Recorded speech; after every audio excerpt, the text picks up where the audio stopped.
पिछले एपिसोड में अभी तक आपने सुना कि दुर्योधन के ना मानने पर श्री कृष्ण ने कर्ण को समझाया कि अब तो युद्ध निश्चित है, परंतु उसे टालने का एक ही मात्र उपाय है, यदि तुम दुर्योधन का साथ छोड़ दो, क्योंकि तुम तो कुंती पुत्र हो। अब तुम ही इस महाविनाशकारी युद्ध को रोक सकते हो। अब इस पर कर्ण आहत होकर व्यंग्यपूर्वक पूछता है कि आप आज मुझे कुंती पुत्र बता रहे हैं। उस दिन क्यों नहीं कहा जब मैं जाति गोत्रहीन से सूत्रपुत्र बना दिया गया था और पूरी भरी सभा में अपमानित हुआ था। मुझे स्नेह और सम्मान तो दुर्योधन ने ही दिया है। मेरा तो रोम रोम दुर्योधन का ऋणी है।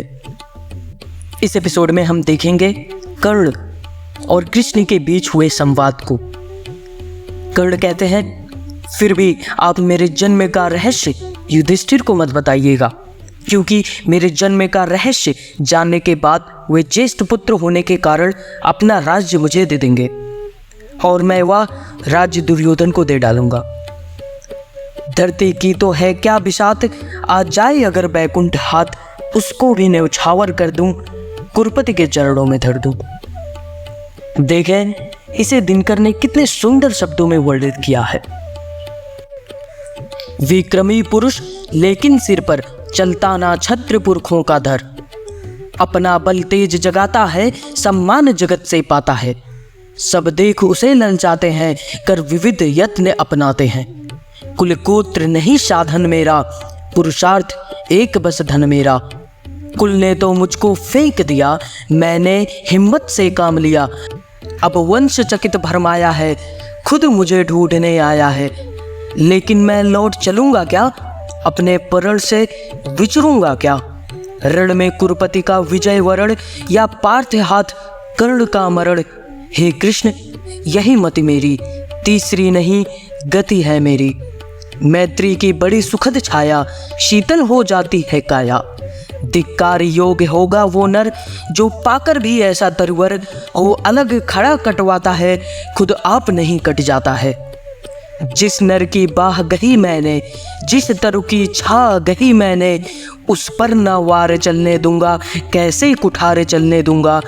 जीते जी उसे बचाऊंगा, या आप स्वयं कट जाऊंगा। मित्रता बड़ा अनमोल रतन, कब उसे तोल सकता है धन। धरती की है तो क्या बिसात, आ जाए अगर बैकुंठ हाथ, उसको भी न्यौछावर कर दूं, कुरुपति के चरणों में धर दूं। सिर लिए स्कंध पर चलता हूँ, उस दिन के लिए मचलता हूँ। यदि चले वज्र दुर्योधन पर, ले लूं बढ़कर अपने ऊपर। कटवा दूं उसके लिए गला, चाहिए मुझे क्या और भला। सम्राट बनेंगे धर्मराज, या पाएगा कुरुराज ताज। लड़ना भर मेरा काम रहा, दुर्योधन का या संग्राम रहा।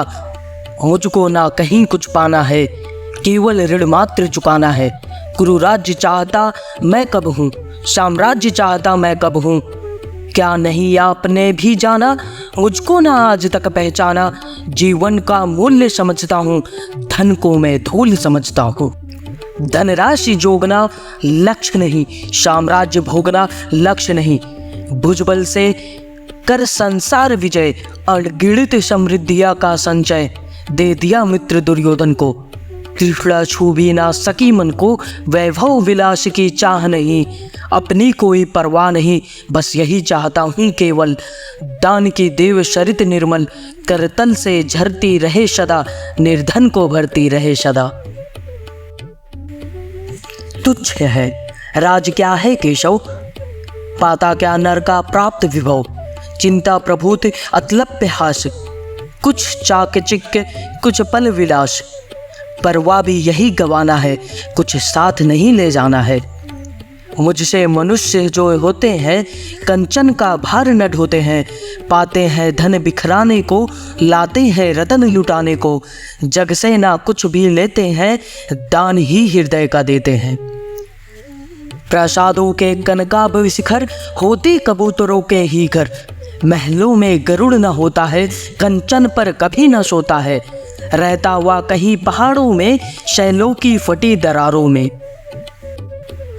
दिनकर जी की इस पंक्तियों में इतनी गहरी बात छिपी हुई है जिसने हमें जीवन के महत्वपूर्ण सवालों पर सोचने के लिए मजबूर किया है। इस कविता में महाभारत के युद्ध के बीच एक संवाद, जहां कर्ण अपनी सच्ची मित्रता और धर्म के मार्ग पर चलने के जीवन का संदेश दे रहा है।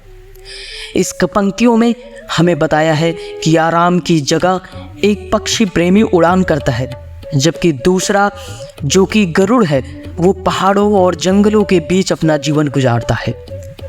दोनों में फर्क स्पष्ट नजर आता है।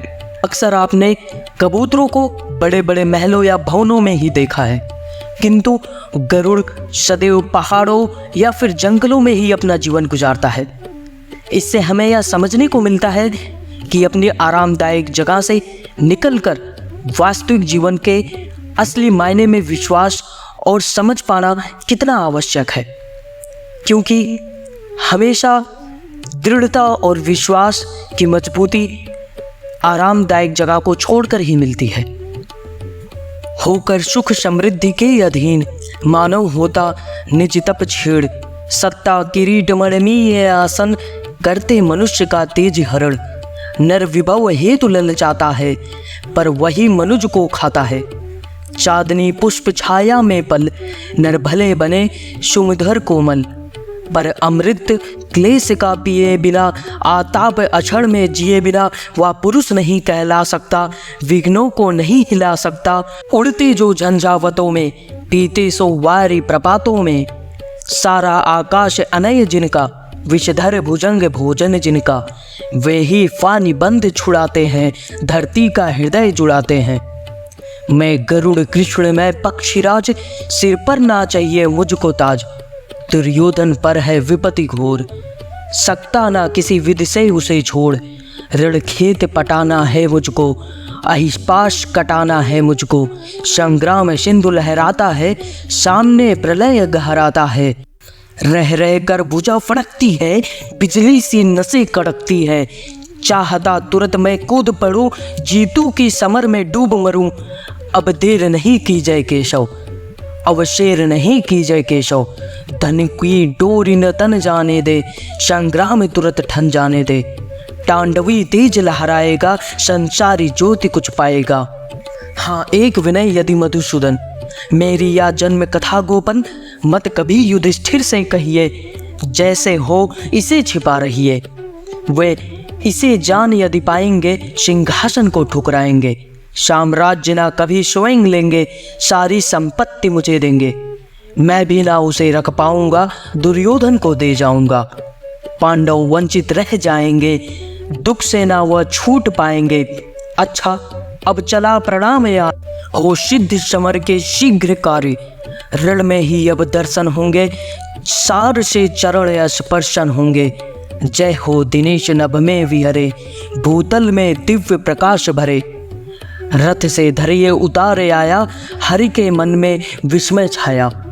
बोले कि वीर सत सत बार धन्य, तुझसा ना मित्र कोई अनन्य। तू कुरपति का ही है नहीं प्राण, नरता का है भूषण महान।